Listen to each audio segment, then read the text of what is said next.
What's going on, Washington Commanders Nation, Patriots Nation? How y'all doing? I'm Rio Robinson. Today is a preseason finale game preview. I got my guy Colby coming on from Patriots Global to talk Judon versus Drake Maye. Even though we probably won't see it on Sunday, this is Rambling with Rio.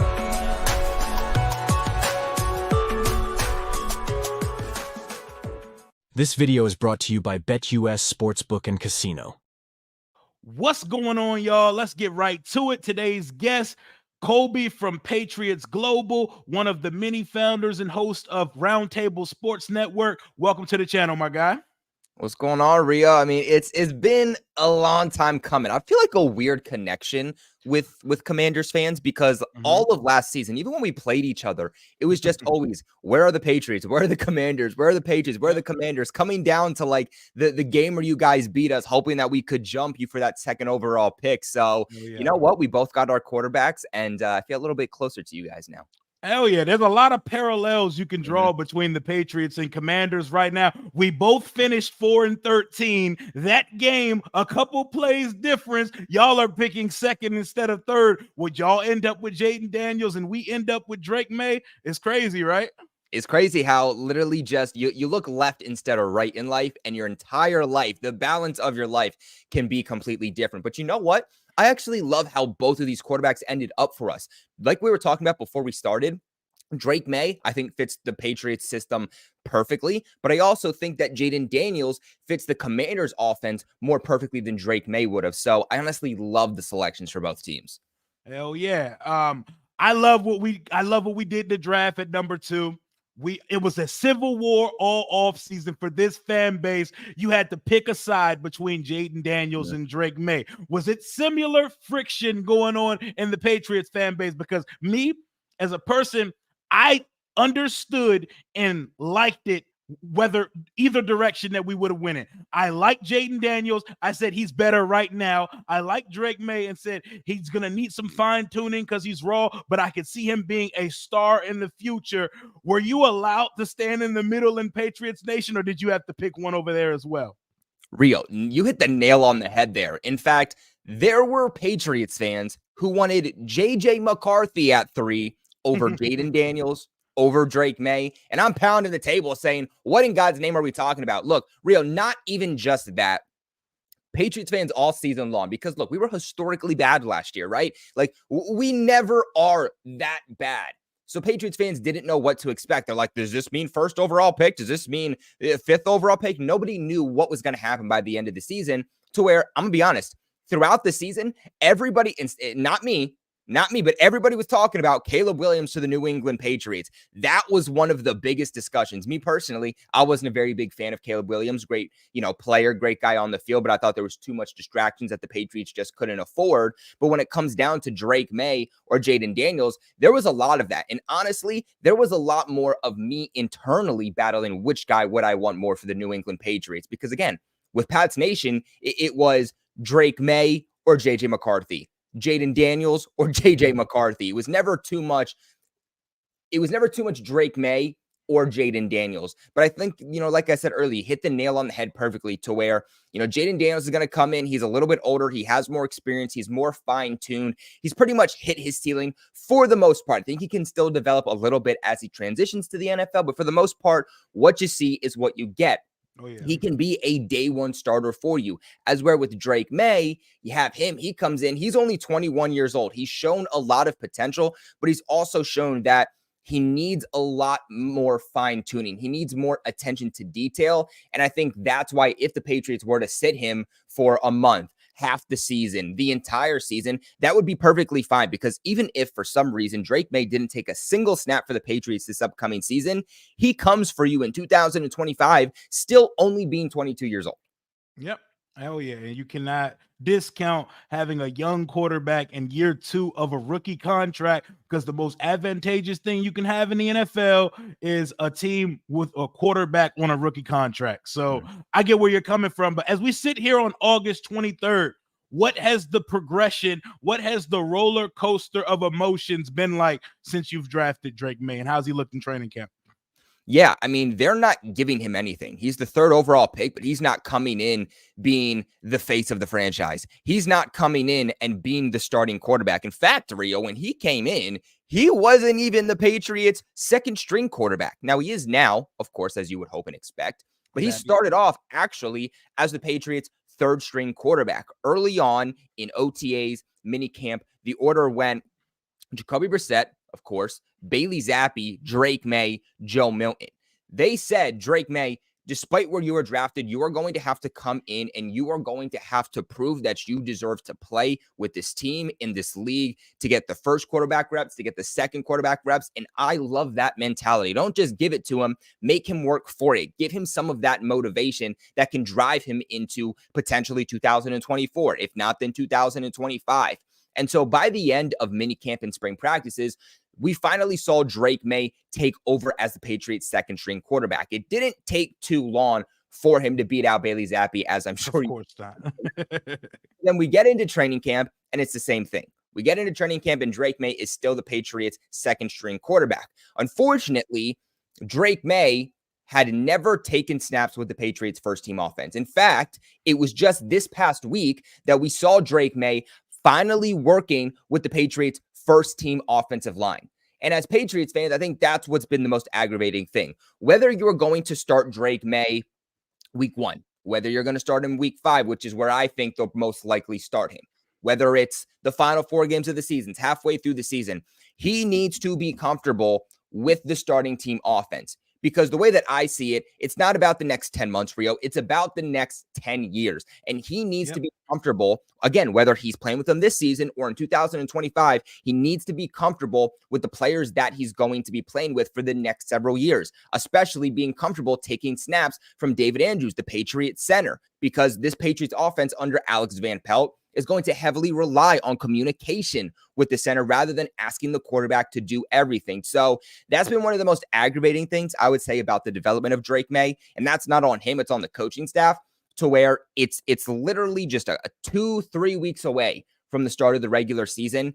And we are now just finally giving him reps with the 1st team offense. He did struggle a little bit when the pads went on, but as things kind of developed a little bit more, he started to learn from his mistakes. He's only gotten better to the point where we're saying he's probably the best quarterback on the Patriots roster now by far, and it's not a discussion. I think he's fairly beat out Jacoby Brissett at this point, but I don't think that they're confident enough yet to throw Drake Maye out there into the fire, which makes a ton of sense. Look, Rio, I don't know how you feel about your Commanders this upcoming season, but as a Patriots fan, you trade Matthew Judon, you have all these offensive line. The reason that Bill Belichick is not here anymore is because of what he did as a general manager. He was a great head coach, but the Patriots have 0 talent on this roster. And a lot of bad drafts. A lot of bad drafts. A lot of bad drafts that have put the Patriots where they are today. And because of that, it's going to be a multi-year rebuild. And I think the Patriots know that they're not going to be competitive this upcoming season. The offensive line, one of the worst in the league last year, probably going to be one of the worst in the league again this year. Why throw Drake Maye out there into the fire? You have the ability to kind of let him slowly develop and throw him out there when you're 100% ready, that he is confident and good to go. What we've seen from him so far throughout the preseason is that he has all the God-given talent in the world, those physical talents that you cook up in a lab that you just cannot teach. And that's the most important part. Unfortunately, what still needs that work and that fine-tuning is the mental aspect. And right now, things are just moving a little too fast for Drake Maye, which is okay. He's 21 years old. He just made the transition to the NFL in a completely new scheme, which is a very tough scheme under Alex Van Pelt, which is exactly what the Cleveland Browns have been running over the last few years under Stefanski. So I think once Drake Maye feels more comfortable, everything starts slowing down for him. He'll start playing a little bit more up to speed, and those physical talents that we've talked so much about, those will naturally start coming out. Yep, as long as y'all are building the right foundation and ecosystem around him, you keep the right amount of weapons around him. We're going to talk about a couple of the receivers y'all drafted in the 2024 draft. I can see it. I know firsthand because we had Jacoby Brissett on this roster last year. I know what that type of backup can look like. He almost cost us the 2nd pick of the draft. Honestly, him playing for 17 weeks, he's probably not going to let y'all get as bad as a first round pick as y'all should be getting.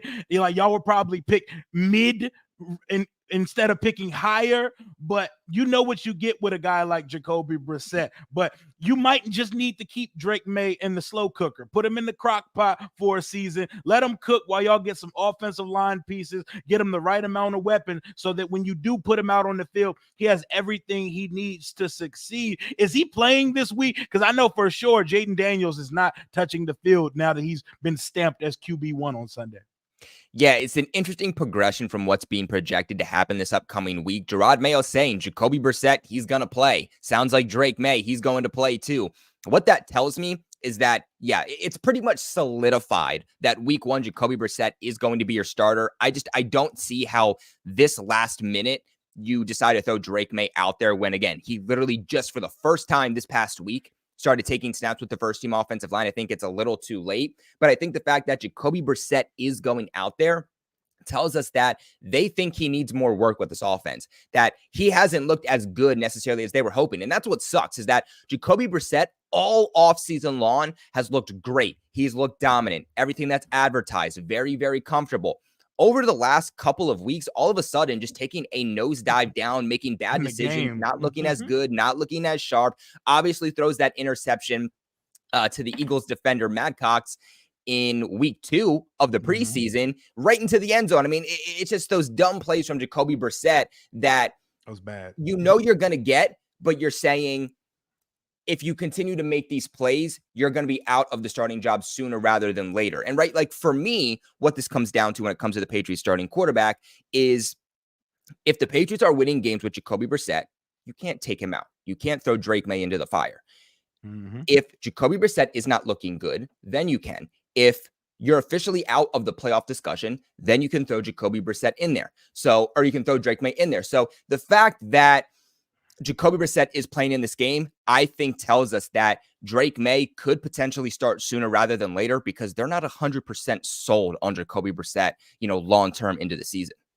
Interesting. So after 2 decades of dominance, of dynasty dominance, GOAT coach, GOAT quarterback, what does the word rebuild feel like as a Patriots fan? Are y'all okay with the word rebuild? Are y'all going to be fine? Or do you guys need instant gratification again? Because all you knew was winning for your entire life. I couldn't imagine getting to the NFC Championship. Y'all won 6 Super Bowls. You won your division every year. It was commonplace to win 12 games in a season. My team, we haven't won 11 games in my lifetime as a fan here. Walk me through what life has been like post Brady and now post Bill Belichick.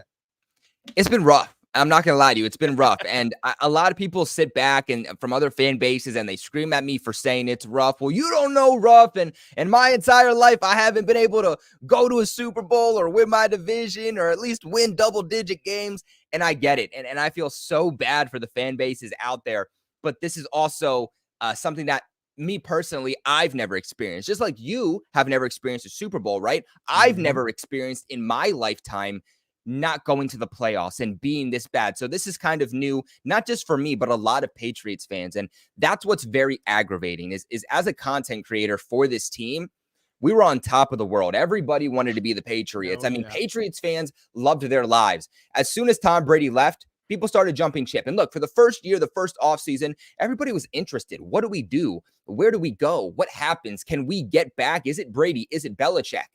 But especially after 2020 and ever since, especially last year, just more and more and more people jumping ship from Pat's Nation. Like you are truly seeing the bandwagons of this, of Pat's Nation. And you know what? As a Patriots fan, as much as it sucks, I'm perfectly fine with seeing people jump ship. Why? Because we will be back to being a at least decent team. I'm not saying we're going to ever be the New England Patriots we once were. That's not realistic. But I think the New England Patriots could go back to at least being a playoff team and being somebody we talk about. Could they be in a Super Bowl? Not saying they're going to be in the Super Bowl every single year, but at least we'll talk about them maybe being a contender. I think that's realistic to them getting back to. And I don't want these bandwagons being here, jumping on and off when we're good, but then when we're bad, nobody's here. And especially, I'm sure, as you've seen as a content creator, when your team's not doing good, nobody wants to watch you. Nobody cares. And I want the people here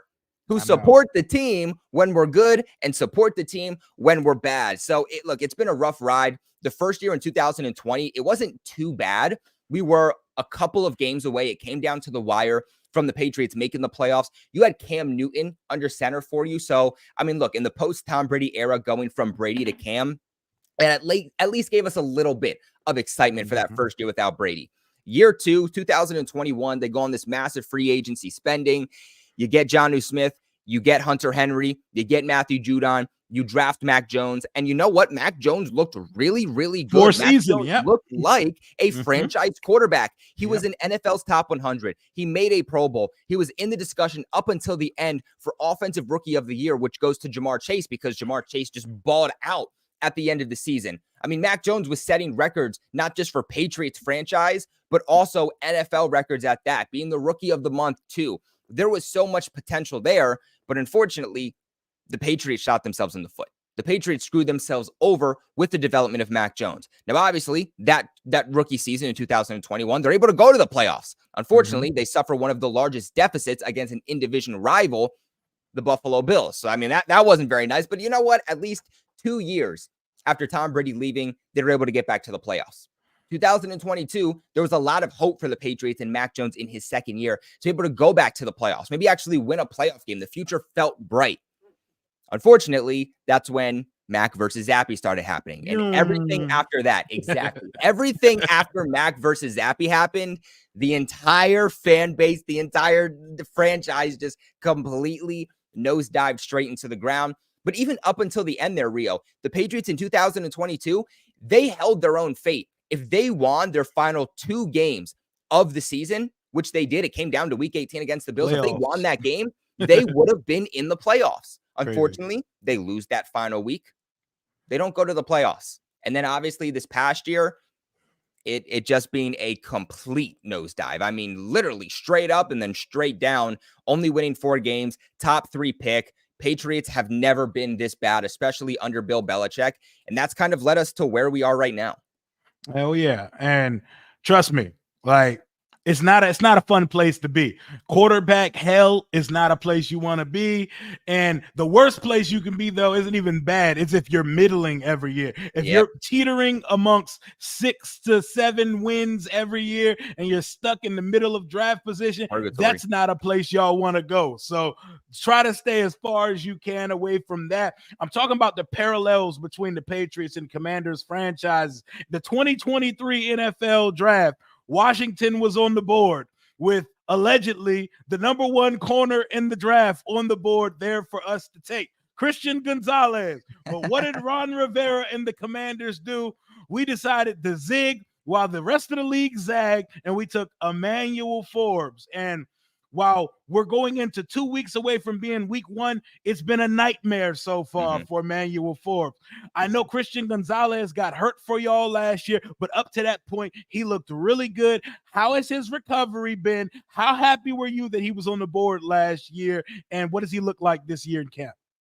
Yeah, dude, I will say too, I loved Emmanuel Forbes going into the draft. I mean, I was talking about I didn't think Christian Gonzalez was going to be on the board at our original pick, let alone trading down and still getting him. So I wasn't even talking much about Christian Gonzalez. Loved him. Quarterback 1 for me in that draft. Really wasn't even close. But I loved Emmanuel Forbes as a later first-round pick because he had that ball hawk mentality. He had the ability to go up and get defensive touchdowns and make pick sixes and actually give the ball back to your offense, which is something that the Patriots really haven't had. They had that in Jack Jones. Jack Jones obviously doesn't work out. He goes to the Raiders. That's a role that the Patriots needed. But they're able to sit there in the first round, trade down with the Steelers from their original pick, and still get Christian Gonzalez. I believe it was pick 15. Absolutely insane. It's one of those things, Rio, you look back and you say, how did the NFL let this happen? He was cornerback 1. How did multiple teams who needed cornerbacks still take corners, but pass up on what was projected to be the best cornerback in the draft? Look, like you said, he was looking baller, absolutely baller throughout his first 4 games. Obviously, he goes down with the season-ending injury. That's not ideal. Doesn't look like it's anything that's going to affect him long-term. He looks fine. He's been back at practice in minicamp, training camp, OTAs. He's done the entire offseason process, so it's not like he's been a step behind or anything like that. Now, one thing I will say, he struggled. He has struggled definitely at times throughout training camp, but unfortunately, that's the same thing we saw at times throughout his rookie training camp. Yep. Sometimes players they look good during training camp or the offseason. They don't look good in the regular season, or even vice versa, like. Right? They'll look terrible during the offseason, but then look absolutely baller all pro when the regular season games actually come. And I think that's what you're going to get with Christian Gonzalez, because what you have to understand too is that a lot of the times he's getting beat is during these like one-on-ones, which are made for the offense. Yeah. And everybody freaks out about one-on-ones. When you have one-on-ones, these wide receivers are able to work with the entire field. As we're with a live game, you have to worry about going out of bounds. You have to worry about the rest of the offense working the side of you. As we're, again, in practice, that's not things you have to worry about. It is easy for these wide receivers to get open, not to mention that you're asking these cornerbacks to cover these guys for 4 or 5 seconds, which if you're asking Christian Gonzalez to cover a guy for 4 or 5 seconds this upcoming season, the problem isn't Christian Gonzalez. The issue is your pass rush. So, obviously, before he gets injured, being the defensive rookie of the month for, September, you hope that he's able to come back and pick off there, because right now, there are some question marks behind cornerback 1. Who's cornerback 2 opposite of Christian Gonzalez? Is it Marco Wilson? Is it Alex Austin? We're not 100% sure. You have Jonathan Jones, the veteran. He's very injury prone. You have Marcus Jones, who's coming into his 3rd year. Really good 5'8" slot cornerback, but he's coming off of a season-ending injury too. The Patriots defense is absolutely screwed if Christian Gonzalez cannot be that lockdown number 1 corner. And again, we saw that last year. We know he has the ability to. Keep in mind, last year in those first 4 games, who did he play? A.J. Brown. Who else did he play? He played Tyreek Hill, who he pretty much shut down. He played CeeDee Lamb before getting injured. He played some of the top wide receivers, Devontae Smith, the top wide receivers in the league, and was able to still showcase himself as well as he did. And if he can come back being as dominant as he was, I think it's not even in the discussion. He'll be a top 10 cornerback in the league by the end of the season. And I think he'll even be in the discussion for comeback player of the year. Yep, King Hypno, and that is why we do not give Emmanuel Forbes the same grace we gave Christian Gonzalez, because before he got injured last year, he showed so many signs of being an absolute gamer and an absolute baller, and we watched Forbes get beat time after time. He showed bad body language after his morale was shook, his confidence was shot. It just looked bad for him. Yes, we need to allow some grace to Emmanuel Forbes, but at the same time, Emmanuel Forbes is battling just to get in the starting lineup right now. Christian Gonzalez coming back off an injury. He's still the etched in stone cornerback 1 over there for the New England Patriots right now. So there's really not much of a comparison, but there's still a lot of football to be played. Maybe a redemption arc is on its way for Emmanuel Forbes. But look, we're going into preseason game number 3. Your draft class in 2024, headlined by Drake Maye, a couple slept-on wide receivers. I believe Jalen Polk out of Washington, Javon Baker out of, I believe, Central Florida. How's your draft class fared so far? Yeah, I think the draft class has been pretty good. It's been pretty good, kind of headlined, like you said, by Drake Maye, obviously. I'm not going to say it looks like the Patriots hit on him, because it's only been a couple of preseason games. He's played, maybe an entire half of football kind of put together throughout the last 2 preseason games. So I'm not going to jump my horse, but you definitely see the potential there with Drake Maye. There's definitely potential that the Patriots have a franchise quarterback on their hands. So, and honestly, real quick, what I'll say too is, I don't care how the Patriots play this upcoming season. For me, a winning season for the Patriots is not the playoffs. A winning season is coming out saying, we have a future. We hit on the quarterback position. If they did that, that is the only thing that matters for the Patriots this upcoming season. Same for me over here, man. Exactly. That's what you want. That's what you, as a team at the bottom, after drafting the quarterback, you're not expecting to go straight up. You're just you're expecting to just kind of take that ride up slowly. And that's what the establish an identity. It just establish an identity and have the quarterback developing on schedule. I see some of our fans running around, throwing around the P word, playoffs, throwing around 10 wins. Like, no, like, what are we talking about? Have they thrown around Texans? The word Houston Texans, the 2024, we get the same thing with our fans. Yep, it's not realistic. Real. Let me tell you this. Lions. Detroit Lions. That's the blueprint for each of our Yes. teams. It is 100%. not the Texans. Mhm. But It anyway, is. kind of getting back into it, Patriots wide receivers, though, like you mentioned, they draft 2 of them. Jalen Polk, everything that's advertised. In fact, for me personally, and let me tell you, if you guys play fantasy, get Demario Douglas or Jalen Polk on your fantasy teams because these guys are going to get production this upcoming season. For me, Jalen Polk, Patriots second-round pick out of Washington, he has been everything that is advertised. He's literally been rolling with the first-team offense since spring practices. And I don't know if you've seen him much in the preseason. He hasn't played a whole lot, which obviously tells you that he's going to be a big piece in the offense in his first year in the regular season, but he's made some really tough grabs. The ability after the catch against the Philadelphia Eagles, he was targeted 3 times, 2 receptions, but he dodges off multiple Eagles defenders for his first receptions, one of them being veteran cornerback James Bradbury, and he's just putting the juke sticks, defending off multiple, veteran defenders for the Philadelphia Eagles. It's like this guy already looks like he is a poised NFL wide receiver. Look, is Jalen Polk going to ever be a wide receiver 1? No, I think that will far exceed expectations. What you're expecting from Jalen Polk is that he's going to have a lower ceiling, high floor. He's going to come in and confidently be the Patriots' number 2 wide receiver, and he's always going to be the Patriots' number 2 wide receiver. He's just never going to get to the point where he's going to be a number 1. As where with Javon Baker, he has the ability to come in and be a Patriots wide receiver 1, or he could be the Patriots wide receiver 4. There's no in between. I don't see Javon Baker coming in and being a confident number 2 guy like Jalen Polk. No, he's either going to flourish to where he's one of the top receivers in the league, or he's going to be a little bit more on the bottom where he's more of a depth piece. Unfortunately, right now, Javon Baker not looking as good as Jalen Polk. But we also know that with Javon Baker, he's more of a developmental piece. He's going to take some time to develop. Coming out of college last year, he had a 10% drop rate, and that's what concerned me. But he has that high play potential. The thing is he might drop a 50-yard bomb down the field, but then he'll come up sandwich between 3 defenders and make a 75-yard grab. It's just he needs to learn he needs to get better at his consistency because right now he is just way too inconsistent. Now, one thing that can kind of highlight exactly what I just said about Javon Baker, 2 plays against the Philadelphia Eagles. Bombs, perfect throws, threading the needle by Drake Maye against the Philadelphia Eagles. 1 play down the field, down the sideline. It was Keely Ringo defending Javon Baker. That was a beautiful ball. Beautiful ball. Javon Baker runs half of the route out of bounds. Terrible situational awareness. He's showing that he's a rookie, working through these rookie moments. At least he was smart enough that when he finally caught the ball, realized, oh crap, I'm out of bounds. If I catch the ball right now, that's going to be a penalty on the offense. So at least he was smart enough there to just drop the ball. But then Drake Maye says, okay, Javon, this is a redemption moment. Later on in the game, I believe it was the 3rd quarter, goes deep in the middle of the field. Javon Baker puts it where only Javon was going to get.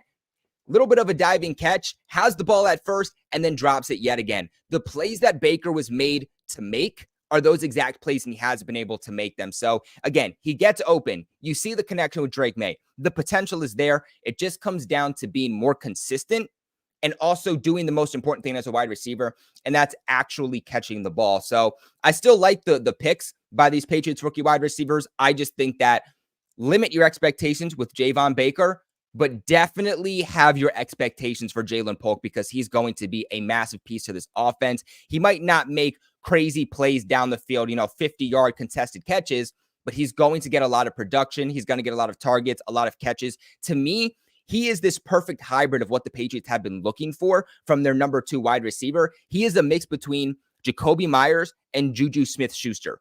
Jacoby Myers, who was young, he was your go-to guy, the guy you went to when you were under pressure or you had to convert on a 3rd down.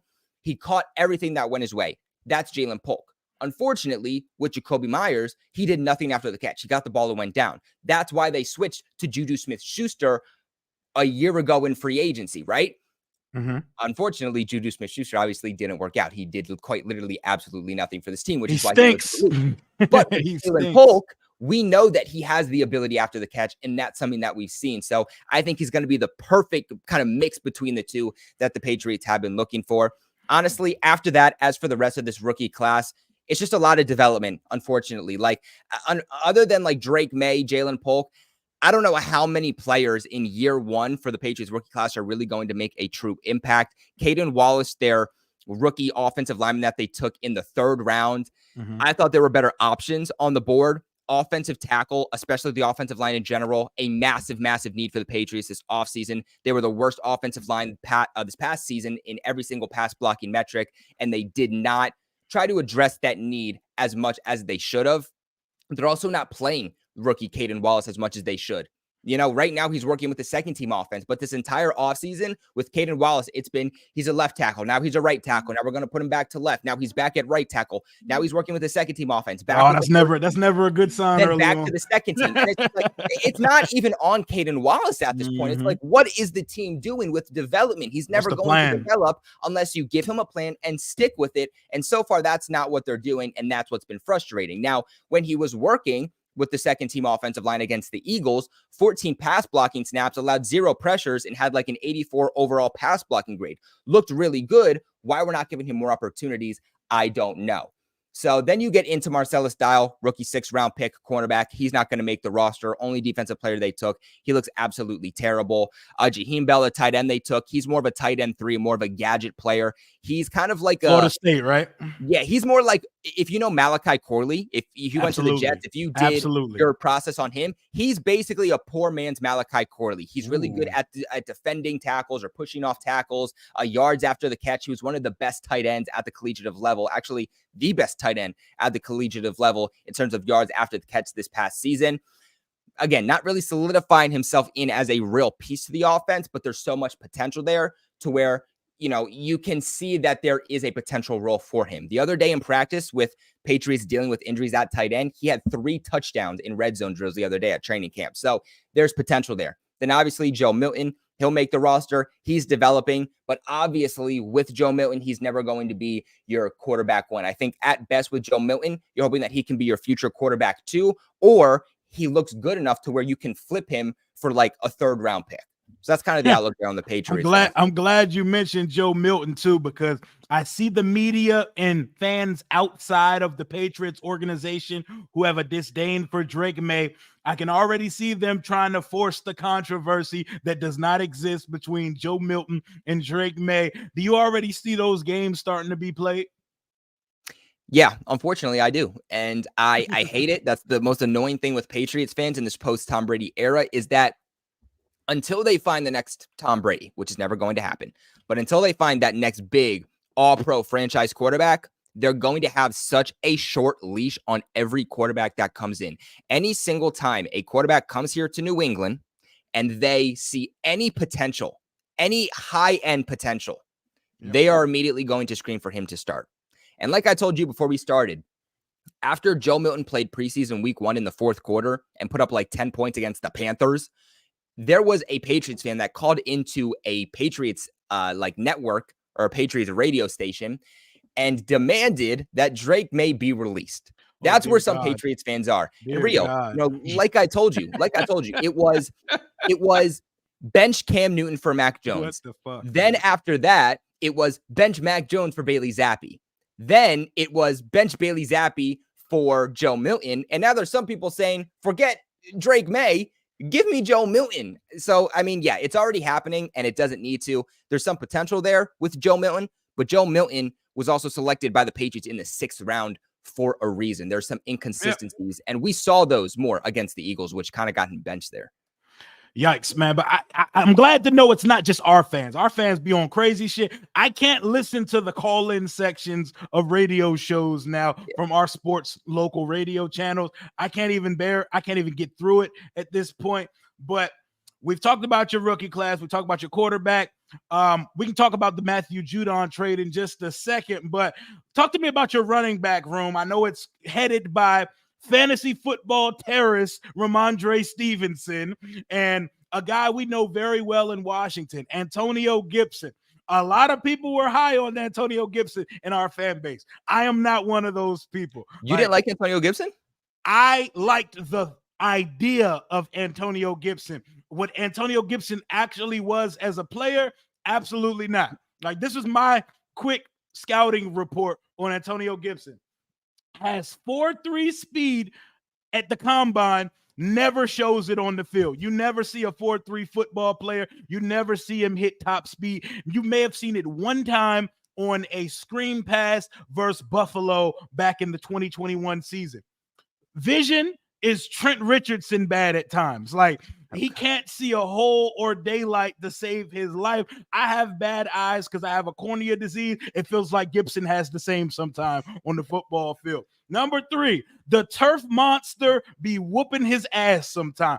When there's lots of yards in front of him, he falls down for no reason. It's like the ghost of Christmas past is haunting him on the football field. But as a pass catching back, that's where he shines, because he was a wide receiver in college coming out of Memphis. He was a wide receiver, and while he's 4 or 5 years into his career, guys are going to keep saying, well, he's still transitioning into a running back because he wasn't a running back in college. At what point are we going to actually just transition into the running back? Because we're still this far into a career, and I don't think he was brought in. We brought in an Austin Eckler, which is a clear upgrade at that position. What has Gibson shown you guys so far this offseason? What's his role? Yeah, I can't say he's necessarily shown much. Now, obviously, in training camp, you're not really taking too much away from the running backs. There were times he's had a couple of good runs. He did get banged up a little bit earlier on in the process that kept him out for a little bit of a period of time. But I think he's shown kind of exactly everything that, you said. He isn't necessarily the most dynamic as a running back. Preseason week 1 against the Panthers, I had him as a loser for me, and people kind of got on me. I didn't think that he looked great as a running back in limited opportunity, but I thought that as a receiving back, as a guy you're giving checkdowns to, screen passes to, that's when he started to look really good. That's when the chunk plays were being picked up. That's when the Patriots were converting. And to me, if you're asking Antonio Gibson to be your Ezekiel Elliott of last year, to where the Patriots kind of split reps between Ramondre and Zeke last year, 60-50, then I think we have a problem. But what I think they're going to do, and what I hope they're going to do, is that they make Ramondre Stevenson their bell cow running back. Basically, make him your Nick Chubb of this offense. Obviously, get Gibson in as a rotational running back, but more so make him your James White role. Make him your third down back. Make him the guy that when you need to convert, you put him out there on the offense. If you need to switch up the play, you need to switch up the cadence. He can run the ball if needed, but he's going to be such a good wide receiver that you can line him up in the backfield. You can line him up in the slot. You can line him up out wide, and he can be another receiver for you on the field. Something the team has been looking for ever since James White retired. That was such a big piece to this Patriots offense for so long under Tom Brady. And let me tell you, James White, once you reach the red zone, scored more touchdowns than any wide receiver or touchdown or tight end on the roster. So I think that's the role for Antonio Gibson. Be a depth piece. You'll get some runs, be a change of pace back, but mostly be that third down receiving back, because Ramondre, he can catch some passes, but he is nowhere near as good or as consistent as Antonio Gibson is, like you mentioned, being a former wide receiver. Hell yeah. And like my guy Red Wing said, he can definitely return the kick too, with the new kickoff rules where kickoff returns are back allowed in the game. Weirdest looking shit ever once you see it happen on the TV, but Gibson can definitely run kicks back. He did it at Memphis, and he had a very good average here when we started having him be the full-time kick returner. But Washington made a trade yesterday of one of our starters, wasn't a starter this year, was losing his job. You guys made a big trade of Matthew Judon, your best pass rusher. How did that make you feel? How is the fan base feeling about it? And do you understand the thinking of the Patriots? And was the proper compensation received for him at the age 31 season? Yeah, as for Jahan Dotson too, that was a guy that I was kind of hoping you guys were just going to release, only because I was thinking, okay, maybe the Patriots could go after him. There's some potential there. Patriots are third in the waiver wire claim. Obviously, you guys are too. So, there's a lot of potential the Patriots could have gotten him. Then you trade him to the in-division rival Eagles, which I was like, what the heck? What the heck, Commanders? That's like the last thing you guys should have done. But, as for Matthew Judon, it's fair compensation. Patriots obviously get a third-round pick. They now have 4 picks within the top 100. You probably weren't going to get better. I heard some people working as Patriots beat reporters saying Patriots are only going to get a 4th or a 5th-round pick, to where I was like, if you're only going to get a 4th or 5th-round pick, you do not trade Matthew Judon. You do not pick up the phone for anything less than a 3rd-round pick. Because think about it like this. Judon's in contract year. If he played out his final year with the Patriots, he would have went out into free agency, signed a big lucrative deal, because everybody wants a top edge rusher and a pass rusher. It's one of the most valuable things that you can have. and they would have gotten themselves a comp 3rd round pick. So if you're giving yourself a 4th or 5th round pick, you are immediately undervaluing the assets that you could have gotten, even if you just kept Judon and then let him walk in free agency. So, at the end of the day, I understand the move. Do I like the move? No, but I understand the move because now you're getting a guaranteed 3rd round pick, as where, let's say the Patriots spend a crap ton of money in free agency at the end of this year. They might not have gotten that comp 3rd round pick for Judon because it would have offset itself. So I wonder, as a Patriots fan, if they were more aggressive with Judon, if they were shipping him off or shopping him rather during the draft just a couple of months ago, could they have gotten a 2nd round pick? Because yes, Matthew Judon was 31. He just turned 32 the day after he got traded. Yes, he's coming off of a complete bicep injury that kept him out the entire season. But I can promise you that Matthew Judon has not taken a step back. In training camp, we have seen Matthew Judon, at least when he was here, be the best Patriots player on the field, the best Patriots defender on the field, and it's not even close. He was averaging a sack a day. He had a pick 6. Like, he was looking like he did not miss a step whatsoever. The thing is Matthew Judon going to be a part of the Patriots when they start contending again? The answer is no. No. 32 years old. Not. He probably has 2-3 years left of good football in him before he retires. Yep. Even if they do sign him, by the time the Patriots are competing again, he'll probably be on the final year of his deal. And how good is he going to be at that point anyway? The question is also going to be, what money did he want? He had zero guaranteed money on his contract. What money did he want versus what money were the Patriots giving him? If he wanted $20-25 million, I'm not giving that to a guy that's aging and not in his prime, not going to help us when we're fighting for a Super Bowl. So at the end of the day, I do wish that the Patriots could have gotten like a 2nd round pick for a guy that, again, he's one of the best edge defenders in the league. He's one of the best pass rushers in the league, easily top 10. Whenever he's healthy, he's in the discussion for Defensive Player of the Year. He's a dog. Under the Patriots, too, he's only gotten better.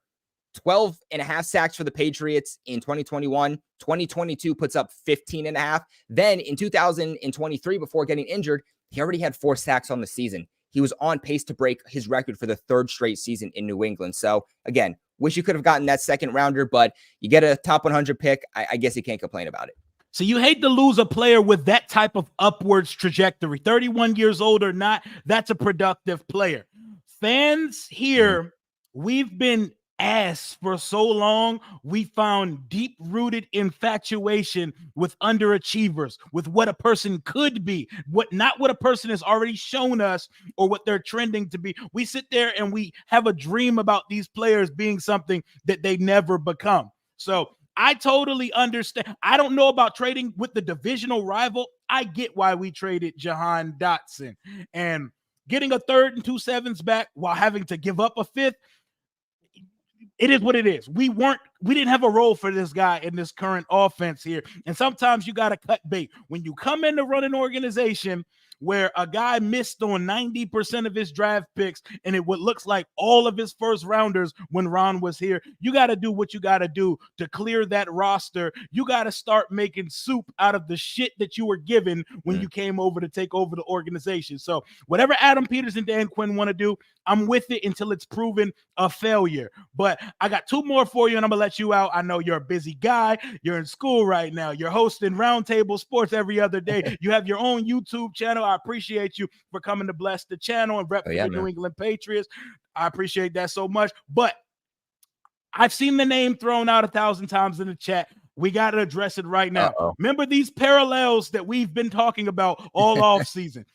We've both been tied to a guy named Brandon Aiyuk down in San Francisco. Washington was tied to him because our quarterback and him are real life best friends. Our general manager, Adam Peters, was a part of the front office in San Francisco that drafted Brandon Aiyuk. We currently have a vacancy at our receiver spot opposite Terry McLaurin, and we have top 3 salary cap just like you guys do. You guys allegedly put a package together for Brandon Aiyuk. How did that play out for the New England Patriots? And did he just say no to y'all? Yeah, dude. He straight up said no. It wasn't the 49ers. It wasn't the Patriots. Like Brandon Aiyuk literally said no. There was a trade package on the table to send him to New England. Yikes. The compensation was fair. Not just that, the Patriots were going to give him a 4-year deal worth $32 million a year. That would have tied him. That would have tied him with A.J. Brown for the second highest paid wide receiver in the NFL. I love Brandon Aiyuk because he deserved to be the second highest paid wide receiver in the league. No, they were going to overpay to get you here in New England, and he still said no. Why he said no, he actually supposedly came out and talked about it. I don't know why, but he did. He said because of the inconsistencies at the quarterback position, he didn't want to come. Which, look, I get it. You're number one wide receiver. I understand. But at the end of the day, if you're smart enough and you are turning on the film, you would know that they have Drake Maye that is going to be playing for them at some point this upcoming season, and then he's going to be their future. You know that there is potential there. At the end of the day, too, you know that coming to New England, you're immediately the number one wide receiver. You're going to get a lot of production. You're going to get as much snaps, as many passes your way as you could possibly want. Not to mention, you're also getting the money. So why say no? I don't understand. I think it was a dumb decision by him. Honestly, I think that this whole Brandon Aiyuk situation, he's a diva. I said this, and I said this too. I said, I'm okay with Brandon Aiyuk not being here because with the New England Patriots, they're young. There is a lot of new pieces, right? You have Drake Maye, 21 years old. Gerard Mayo, second youngest head coach in the NFL. You have a new front office and general manager. So many new offensive young players, a completely new offensive coaching staff too. This team needs to buy into the mentality that they're trying to build, right? It's not just about playing good football. It's about mentality. Getting back to what we said earlier, Rio, that Detroit Lions mentality with Dan Campbell. Dan Campbell's not a great head coach. He's not all about X's and O's. He's a great head coach because he got his players to play for them, for the player to their left, to their right, and buy into their philosophy. That's what the Patriots need. They don't need a cancer to the locker room when they're trying to build a new generation. They're trying to build this team from the bottom up, and they need nothing but good vibes in the locker room. That's why I am okay with Brandon Aiyuk not being here. That's why, as Commanders fans, you should be okay with Brandon Aiyuk not being here. There are wide receiver ones on the market every single year. Now, maybe not the open market, but being able to be available for trade every single year, there is at least one of those guys. Why? Because wide receivers are getting paid more and more and more money to where by the end of 2025, or I should say before the start of 2025, we are going to see receivers starting to get paid at least $40 million per year. They're getting to the equivalent of getting paid what quarterbacks are. Teams are going to look at this and say, there are great wide receivers coming out of the draft every single year. They're going to start recycling the wide receiver position, kind of like what teams started to do with running backs, to where teams just don't want to pay the wide receiver position anymore. That's why these guys are available for trade every single year. Stephon Diggs just traded this offseason. There will be more opportunities to get wide receiver ones. I mean, CeeDee Lamb might potentially be on the move, right? You have T. Higgins. Whether he's traded or he hits the open market, he's not going to be with the Bengals in 2025. I promise you there are other options. Amari Cooper's supposed to hit the open market at the end of 2024. So there's other options, and I'd rather have a guy that wants to be here and will buy into the philosophy rather than being a cancer to the locker room. Yeah, I hear you. I know it stung. I know it stung among Impact, though, when he turns down that. Brandon Aiyuk a better man than me because I would have been eating Boston clam chowder and sitting at the Garden watching Jason Tatum play on a regular basis. Exactly. I'm not turning down that type of money. So he clearly has a type. And the teams he threw out were the Steelers and us. I'm not sure he still has the Steelers on that list after watching Russell Wilson and Justin Fields this preseason. That looks like a nightmare waiting to happen in Pittsburgh. I think they had one field goal or something like that between the two starting quarterbacks. And they played the whole preseason game. Veterans played a whole preseason game and put up 3 points. You hate to see it. So it's down to whether San Francisco is going to extend him or deal him here. That's pretty much it. And I don't think they're going to deal him here because we're in conference. They know Adam Peters, all that. I don't think it's going to happen. But next year, is when we see the T. Higgins and we see the Brandon Aiyuks on the actual open market. I think 2025 is when these guys are actually available. Right now, we're selling wolf tickets. We're trying to establish leverage and training camp and all that. The season's about to ramp up. These guys are going to end up showing up and they're going to play football. They're not going to Le'Veon Bell themselves. I don't see that happening. But last question before you go. How much Drake Maye can we expect to see on Sunday? And is the quarterback competition already closed at this point? Y'all just seeing what y'all got at the moment? Yeah, I would say the quarterback competition is pretty much closed, at least for week one. You know, that the guy has to be Jacoby Brissett. I think the only thing that these guys are fighting for at this point is if you're Drake Maye, you're not fighting for week one, but you're fighting to come into the game sooner rather than later, right? If he continues to look this good, maybe we're talking about him coming in week 4, week 5, as where if, let's say, Jacoby Brissett starts to rise and Drake Maye starts to fall and show some of those rookie moments, maybe we're talking about him coming in, you know, the second half of the season or the final 4 games like Patrick Mahomes did in his final year. So that's kind of what I'm looking for with this kind of quarterback competition. Again, at this point, it's far too late for Drake Maye to be your week 1 starting quarterback. He would have had to rep with the ones a lot sooner than just a couple of days ago. But as for how much to expect from Drake Maye, I would say you're probably going to see all the way from 1 drive to a quarter of Jacoby Brissett. I'm thinking that you'll probably see somewhere between 1 quarter to 2 quarters of Drake Maye, and then the rest is going to be between Bailey Zappi and Joe Millen. Oh, man. So it's really going to be the car insurance salesman bowl for the final preseason game. A whole bunch of guys that are not going to be on the NFL rosters. What a fun game we're looking forward to. Not really. Thank you for coming through the channel, Kobe. My boy, tell people where they can find you on your way out.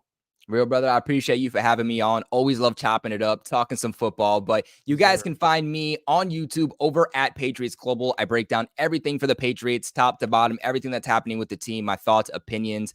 We're doing live watch parties this upcoming season. We're doing post games. I also do post games over on Bleacher Report, so I do a lot of work over there too. I also host 2 roundtables, the NFC South and the AFC West, over for Roundtable Sports. Also, I'm also the Patriots representation for them on Wednesdays at 8 p.m. for the AFC East Roundtable. And if you guys want to follow my Instagram, my Twitter, my TikTok, all of that good stuff, that'll be linked in my description box over on my YouTube channel.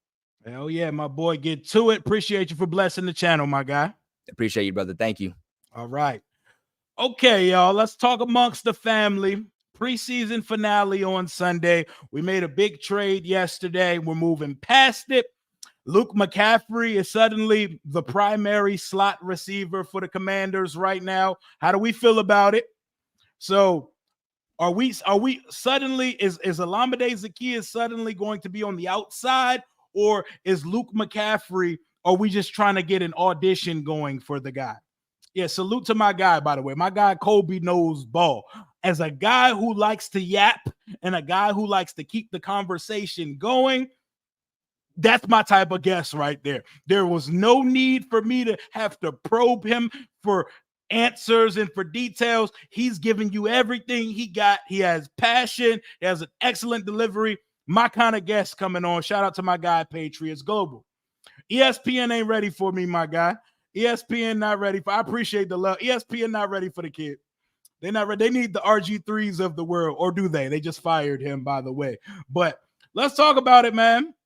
Martavis Bryant on the outside. What are we looking for in the car insurance salesman bowl at FedEx on Sunday? Number one, we're in the black uniforms. We're in the black uniform. That's something to watch out for. We're letting all of the roster camp body guys get a taste of the alternate uniforms on their way out. 301 says, this is our year, guys. Everybody clap it up for 301. You know, it's fall air in the, you know, there's fall breeze in the air when Cowboy fans start saying this is our year. You step outside, you see a bunch of high and tight fades, jean shorts, Ezekiel Elliott throwback jerseys, and Flint 13 Jordans, and you start hearing this is our year. You know it's football season when Dallas fans are saying this bullshit. You already know what time it is, y'all. But Jaden's not playing on Sunday. I don't think Mariota's playing on Sunday, so it's going to be a healthy dose of Jeff Driscoll, Sam Hartman in the game. In the game. There's not much really to talk about. We got a wide receiver battle. Who cracks the last spot or two of the wide receiver room? Is Jamison Crowder a lot to make this roster? Is Mitchell Tinsley going to redeem himself? Is Martavis Bryant going to actually show he still has football left in him? Salute, staying independent, stop stress. Exactly. That's why I don't have a partner on the show. I love to have guests on the channel. I love to yap with another person. I love to feed off energy. Couldn't have a partner though, because I'm too erratic, sporadic, and all over the place to be keeping up with the structure of another person. I am a very team. I'm a team player, but when it comes to this content shit, I got to do my shit on my own. I got to do it on my own. I got to build it on my own. Cowboy fans are zesty as fuck around this time of the year. You already know the vibes. You know what time it is. Luke's looks locked in, but I think he still needs a year before he's ready. I think that, somebody said Kaz Allen. We're going to talk about him in a second. I think that Olamide Zaccheaus is going to be your main contributor in the slot. Diami on the outside until we make another move. Kaz Allen, great point, Mojo. They want him on the team. They are begging. They are desperately pleading for him to show something. Please don't put the ball on the ground. Please show us, because he's one of the more interesting gadget players on the roster. Cliff Kingsbury all but called him great value Deebo Samuel in his open availability yesterday. They want this guy because they can line him up in the backfield. They can line him up. They want him to be Dollar General Curtis Samuel for this offense. You need one of those dudes, but he be having the dropsies and the fumbleitis, like my man said. Crowder does not. Cornerback room, yes. What I say, we keep 5 cornerbacks. So that's Michael Davis, St. Juice, Forbes, Sandra Steele, and who? Castro Fields? Are we keeping a 6th corner? Or are we just keeping 5 because technically if we needed him to, Quan Martin can step down from safety and play in the nickel? Tyler Owens is 100% making the final roster. He has to. He's going to probably be our special teams ace. That boy plays with his hair on fire. He plays with his hair on fire. Okay, my guy said Bryson Tremaine over Kaz Allen. In preseason games, in practice, yeah, maybe. And we do need a wide receiver that fits that profile, the size profile, possession receiver type.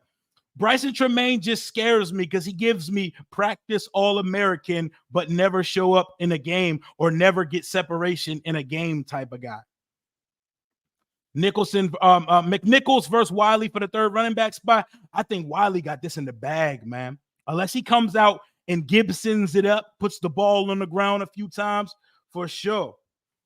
Hey, we should collab for Cowboys, Redskins. Oh, for sure. Hit me up. We can definitely do that. And talk some shit. We should definitely talk some shit. We can get another shit talking stream on a Friday afternoon or something like that. So you don't even know when we play us. Look at it, just like a Cowboys fan. Nobody tell him. Let him figure it out on his own. Dallas fan, keep up with your team's sked.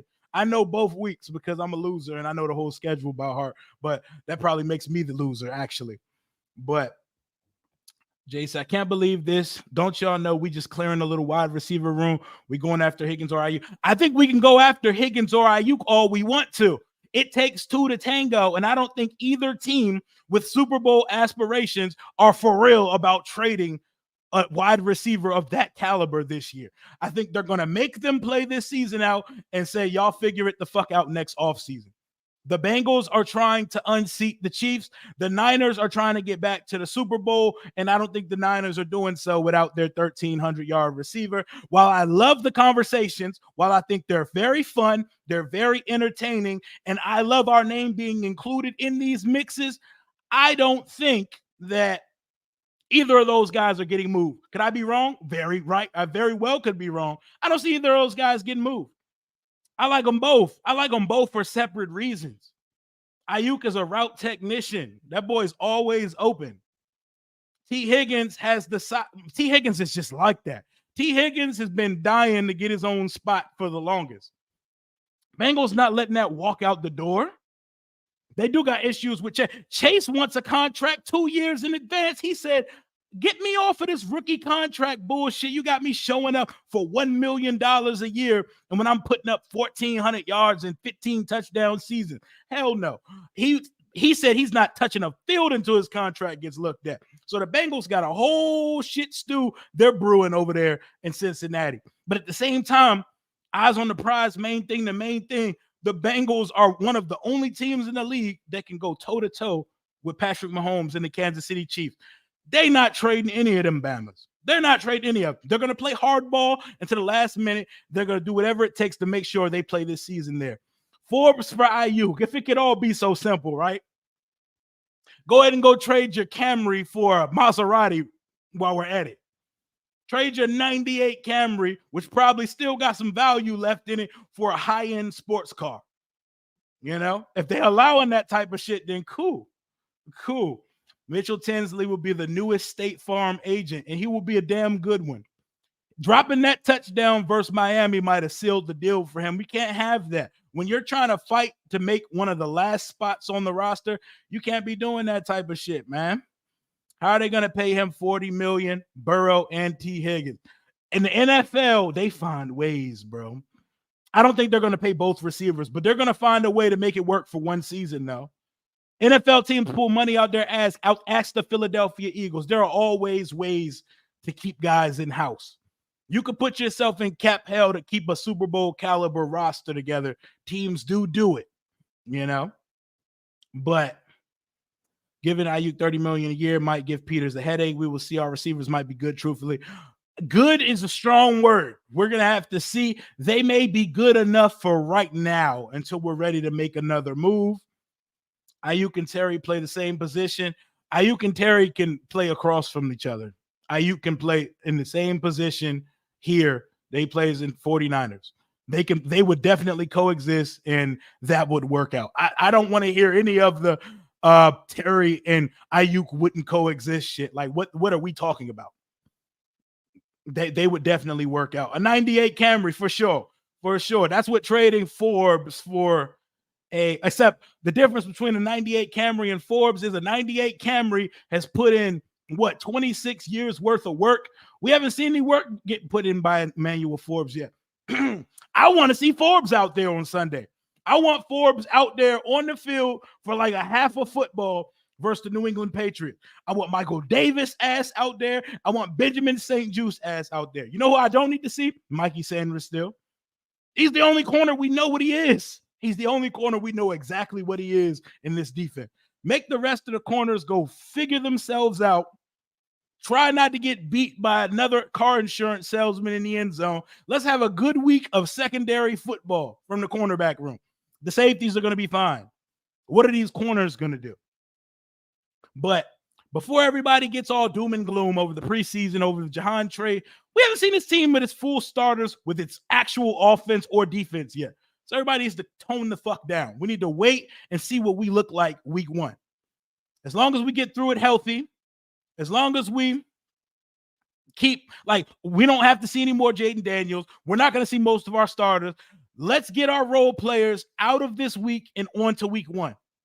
And week one is not a microcosm of how this team is going to look all year, but week one is going to answer some of these questions we've had throughout this entire offseason right now.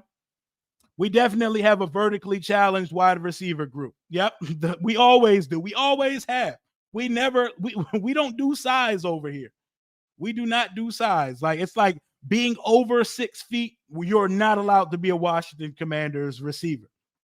Dotson trade didn't bother me none. I didn't have his jersey. I have a t-shirt, but I didn't have his jersey as well. And I also understood why they traded him, even while I hate the destination they traded him to. But like Andres said, we locked and loaded. Season can't start soon enough. I'm going to go ahead and wrap this one up.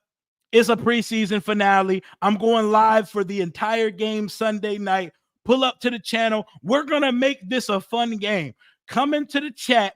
We're going to have fun watching 60 minutes of awful football on Sunday.